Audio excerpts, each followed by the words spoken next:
Okay, so let's go. So we got BKFC Fight Night Hollywood with audio this time. It's gonna be uh, Lane versus Bryce Henry. So let's get into it. We're gonna go main event first, or we're working our way down the card. Let's start with the big one here. Is Bryce Baba Yaga Henry versus Julian Let Me Bang Lane. And this is the fight that really sells the card. You got Bryce Baba Yaga Henry, undefeated, young, long, fast, and finishing everybody. Then you've got Julian Let Me Bang Lane, the veteran, the chaos merchant, the guy who's been through every kind of BKFC war and somehow just keeps coming back stronger. So this is not just a young prospect versus old veteran. That'd be too simple. This is undefeated talent versus a guy who just had one of the best career turnarounds in BKFC. Bryce Henry is 6-0 in BKFC, and every single one of those wins has come by finish. That is ridiculous. He's only 25 years old. He's listed at 6'3" with an 80-inch reach, and for somebody that long, he is way too fast. The Derek Finley fight really sells what makes Henry dangerous. Finley has had 69 pro boxing fights. He was on a 3-fight BKFC win streak, and his whole game plan was to make it dirty, get inside, throw hooks, throw uppercuts, target the body, make it rugged. And Bryce basically said, nah, we're not going to do that tonight. He stayed long, he used the jab, he used the angles, he controlled the range, and he made Finley look like the guy stuck on the outside of the club, arguing with security. Then in the Roderick Stewart fight, Henry showed the whole package again. The jab was nasty, the footwork was sharp, the defense was slick. He touched the body, he touched the head, made Stewart miss, and then pushed him when Stewart tried to force the pressure. And the crazy part is Henry was basically called a shot. He said he wanted to break Stewart down in round 1 and get the highlight reel finish in round 2. Then he went out and did exactly that. That is scary confidence. But here's the thing. The thing is, Julian Lane is not Derek Finley. Julian Lane is not Roderick Stewart. Lane just beat Gorjan Slaveski for the BKFC welterweight title. He dropped Gogo in round 3. He dropped him again in round 5. And he showed that he's not just let me bang chaos anymore. He can stay composed. He can counter. He can create knockdowns in big moments. And he can turn a close fight with one veteran shot. And that is dangerous. And that's what makes this fight interesting. Because Bryce Henry has all the physical tools, youth, reach, speed, finishing ability. But Julian Lane has one thing you can't teach: experience in chaos. He's been hurt, he's been cut, he's been exhausted, he's been doubted, he's lost fights, rebuilt himself, and came back to win a world title. That matters. Lane's path to victory is making this ugly. He has to make Henry uncomfortable, he has to make Henry emotional, he has to turn this from a clean range fight into a veteran dogfight. Lane wants Henry to forget he has an 80-inch reach and start fighting like they're arguing outside of Buffalo Wild Wings. That is the trap. For Henry, the path is discipline. Use the jab, use the reach, touch the body, reset, and make a lane or work through traffic. And do not give him free chaos. Do not stand in the pocket just to prove you can bang with Let Me Bang Lane. Because if Henry gets too cute, if he starts clowning too much, if he gives Lane those counter opportunities, that's what makes this more interesting. But after looking at the tape, I do think the speed and range are the difference. Henry has shown he can handle pressure. He has shown he can punish guys trying to crash the distance. And if he stays disciplined, I think he makes Lane work too hard to get inside. I'm picking Bryce Henry, but I'm picking Bryce Henry. He survives the Julian Lane chaos, finds the late finish, and stays undefeated.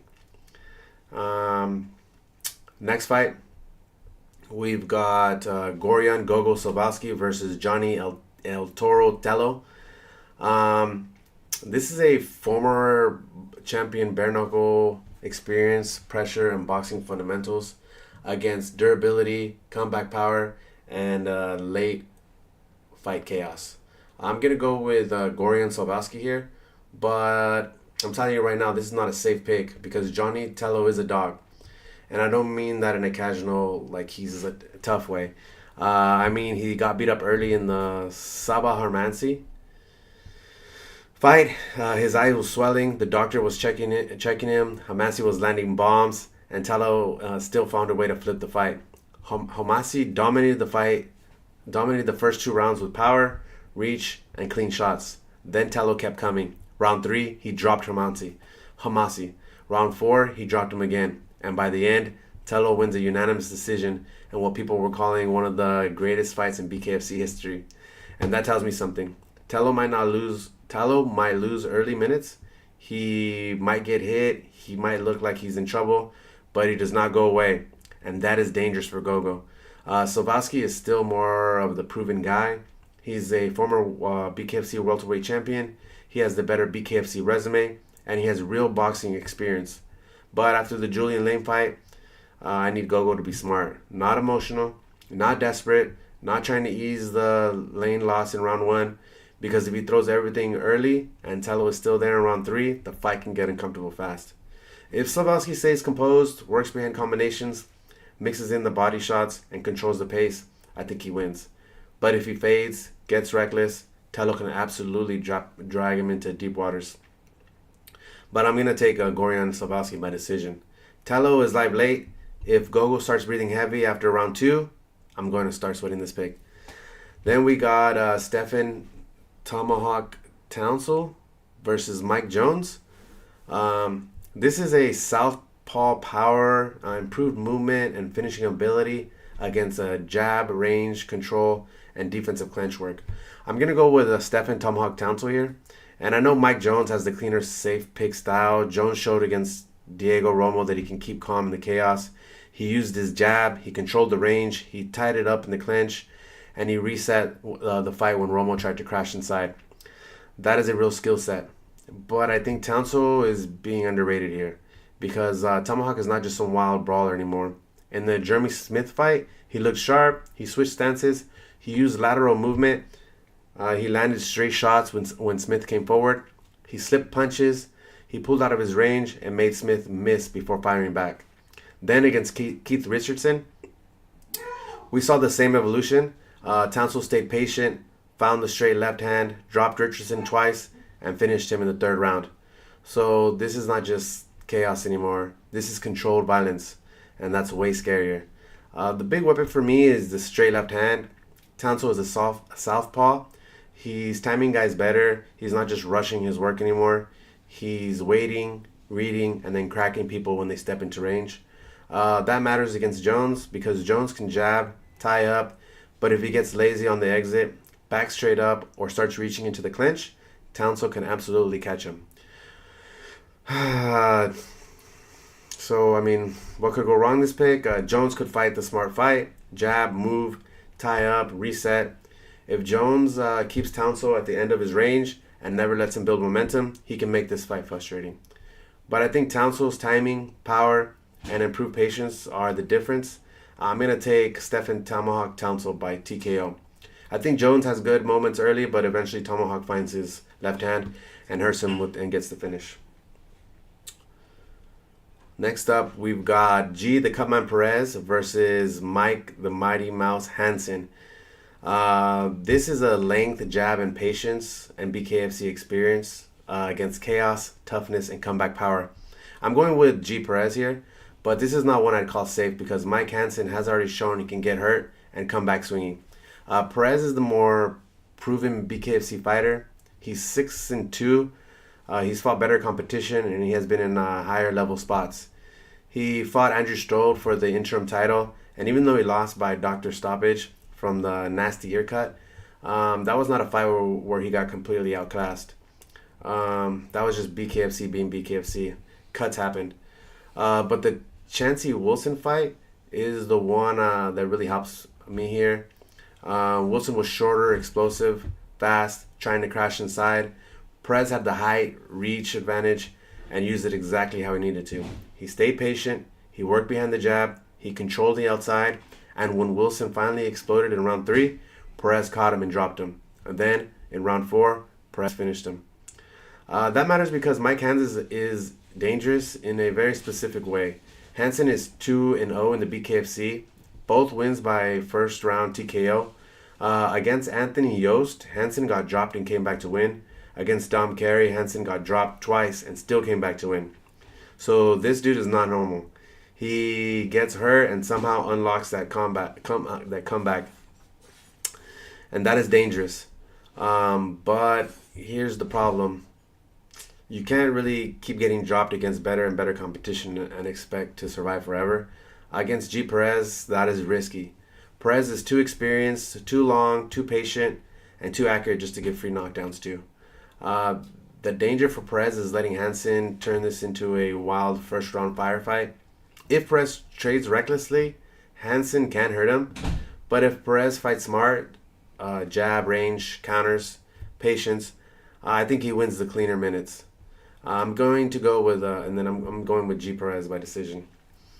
Hansen is live early, but Perez uses the jab, manages the chaos, and wins the cleaner fight. Next up, we've got Gustavo El Gladiator Balart versus Alexander Prince Gutierrez. Now, this is one of the more interesting style matchups in the card.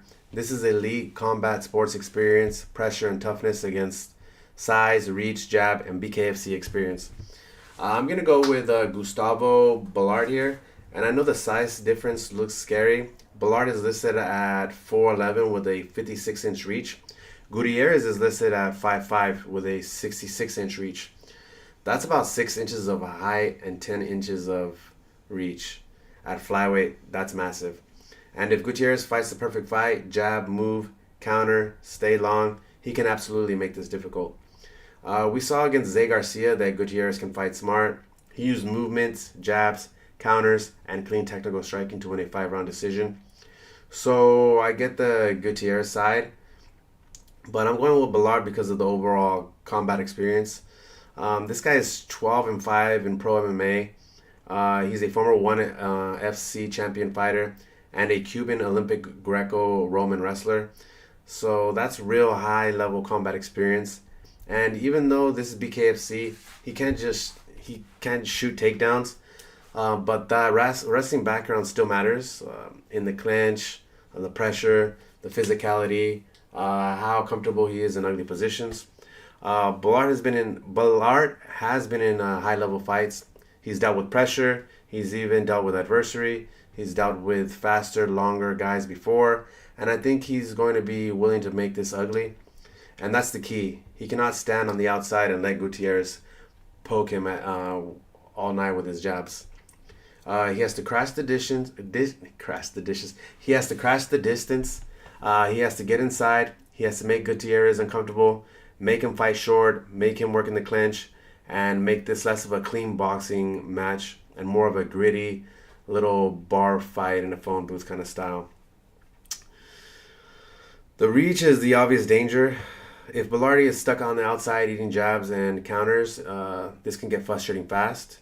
I think Ballart's pressure, toughness, and experience and physical strength can make Gutierrez fight a fight he does not want to. I think Balart is the kind of guy who can make a pretty fight turn ugly. And if this gets ugly, I trust his experience more. So I'm going Gustavo Balart by decision. I think Gutierrez has clean moments early, but Balart gets inside, makes it ugly, and wins enough close exchanges to take it. Next up, we've got Peter Peraza versus Michael Hurricane Hernandez. And this is one of the sneakier fights on the card. This is pressure, power, clinch, strength, and improved ring cutting against veteran power and counter danger. I'm going with Peter Peraza here. And the more I look at Peraza's tape notes, the more I like the pick. Peraza is 4-1 in the BKFC, and he's not just winning boring decisions. He's been finishing people. The Fame's fight really sells the upside. That was a grudge match. Emotions were high. Fame had more bare knuckle experience, good boxing, speed, and a jab based game plan. But Peraza said he wasn't going to chase. He said he was going to intentionally stalk, improve his footwork, improve his balance, and cut off the ring. And then he went out there and did just exactly that. He hurt Fames early, scored 3 knockdowns, got him out of there in round 1. That tells me Peraza's power is real. And more importantly, his pressure is getting smarter. He's not just running forward like a crash dummy with confidence. He's becoming more of a technical brawler. But the Wayana Reed fight gives us a warning label. Peraza lost a close split decision. And the issue was that Reed's cleaner outside striking was able to win minutes. So the danger is clear. If Peraza gets stuck outside, following instead of cutting off the ring, he can lose rounds. Against Michael Hernandez, the path is simple. Do not follow, do not chase, cut the ring off, get inside behind the offense, and make Hernandez fight a chest-to-chest. Hernandez is dangerous. He's older. He has 11. He's 11-4 in MMA, and most of his wins came by KO or TKO. So if Peraza walks in lazy, Hernandez could catch him. But I trust Peraza's current BKFC form more. I trust the pressure. I trust the power. And if this fight gets ugly, that's probably good news for Peraza. I'm taking Peter Peraza by TKO. I think Hernandez has dangerous moments early, but Peraza makes it physical, cuts the ring off, and breaks him down. Next up, we've got Julio Perez Rodriguez, the Cuban Horse, versus Lamont KO King Stafford. And this one might get messy fast. This is the size, reach, and finishing ability against knockout danger. I'm going with Julio Perez Rodriguez here, but I'm putting a big warning label on this pick. Julio is 3-2 in BKFC, and physically he is a problem. He's listed at 6'4" with a 79-inch reach. He's a southpaw, and when he lets his hands go, he throws with bad intentions. This dude is not trying to touch you and win cute decisions. He's trying to land something that makes the referee start speed walking. The Lewis Glover fight showed the upside. Julio used pressure, power, reach, and heavy shots. He scored 2 knockdowns and got the second round TKO. So when Julio is rolling, he is dangerous. Long southpaw, heavy hands, big frame, real finishing ability. But the Esteban Rodriguez fight showed the warning label. Julio can get caught cold. He came in undefeated, looking to open up early and get a quick finish, and Esteban sprinted across the line and knocked him out in 3 seconds. 3 seconds. That's not even a fight, that's a jump scare. So against the guy nicknamed the KO King, Julio cannot start reckless. He cannot load up like he's trying to win a home run derby. He cannot be asleep at the scratch line. If Julio stays long, uses the reach, and makes Stafford walk through the danger, I think he wins. But if he gets wild early, Stafford has the kind of power that can punish him right away. I'm taking Julio Perez Rodriguez by TKO. Julio has the tools, but please be awake at the starting line. Next up, we've got Ernesto Las Manos Benditas Suarez versus Romain Courier. And this is one of those fights where I'm leaning on the official BKFC side more than Tapology, because Tapology doesn't currently show Ernesto with the BKFC fight coming up. But I'm treating it as it is Ernesto Suarez. And if it is Ernesto Suarez, I like him in this spot. Ernesto is 2-0 in the BKFC. Both of those wins came by first round TKO. And that gets my attention. Because in bare knuckle, if you're 2-0 and both wins come early, that tells me you're not just surviving the sport, you're hurting people before they can even settle in. He's listed with a 66-inch reach, and Tapology has him fighting out of Miami, Florida, with a 3-2 amateur MMA record. So this is just not a guy walking in with nothing. On the other side, Romain Courier is still a mystery. His profile is very limited. No clean height, no reach, no detailed record. Not a lot to really grab onto. So this read is pretty simple. If this is Ernesto Suarez, he is proven in the BKFC side. He has the finishing form. He has already shown he can start fast and hurt guys early. Courier is more of the unknown, and unknown fighters are always dangerous because sometimes the missing information is hiding something real. But based on what I have, I trust the guy with actual BKFC finishes more. I'm taking Ernesto Suarez by TKO. If this is Ernesto Suarez, I think he starts fast and finds the power early and gets Courier out of there. Next up, we've got Brandon Alfano versus Alexander Govea. And now we're getting into the heavyweight chaos. This is one of those fights where the public info is limited, but the danger is obvious. Big guys, small gloves, bare knuckle. Somebody sneezes too hard and the whole pick can fall apart. I'm going Alexander Govea here. And the reason is Govea has already been in there under the BKFC rule set. He lost a split decision to Seri Perrier in the BKFC Prospect Series. But that still matters. He's felt the pace. He's felt the nerves. He knows what it's like to get hit with bare knuckle and keep fighting. So I mean, at heavyweight, the experience matters even more. Because some guys look dangerous on paper, but they get touched once with no gloves and immediately start making business decisions. Govea is listed at heavyweight with a last weigh-in at around 237 pounds. So he has a real heavyweight body.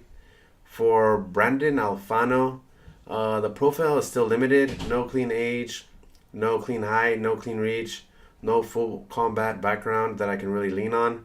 So I'm going to pretend like I know everything. This is still a heavyweight unknown fighter. But if I have to pick, I'll take the guy who's already had bare knuckle rounds.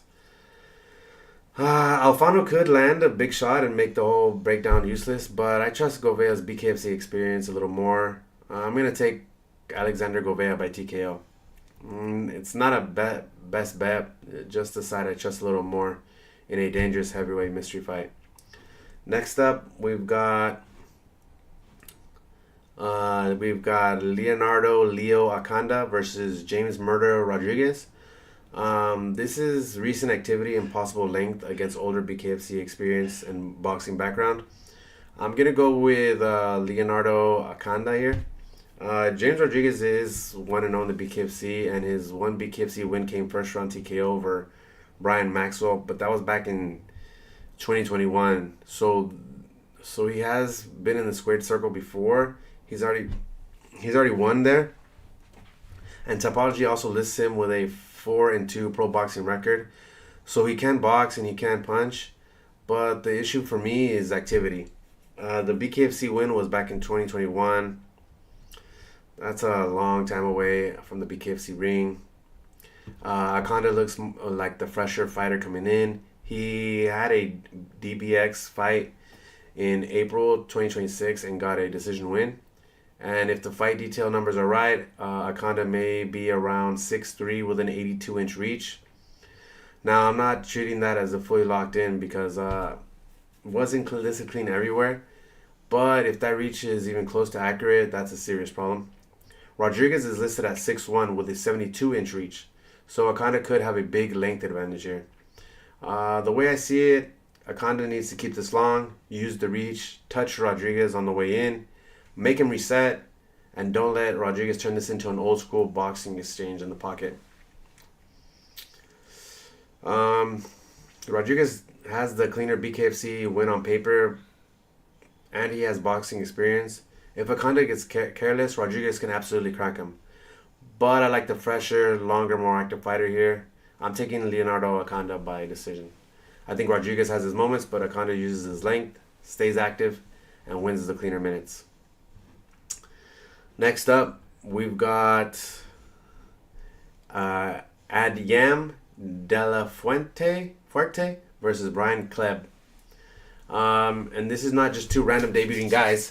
Both are making their BKFC debuts. Both have combat experience outside the BKFC. Adyam is 44, fighting out of Homestead, Florida. He has a cage boxing win. He has at least felt something close to this kind of striking. Brian Kleb is 48, comes in closer to 170 pounds. He also has recent combat sports activity, including amateur MMA, kickboxing, and cage boxing type experience. So this is two older debuting BKFC fighters, but not two guys walking in blind. That makes this more interesting. Adyam might be the lighter, possibly quicker guy.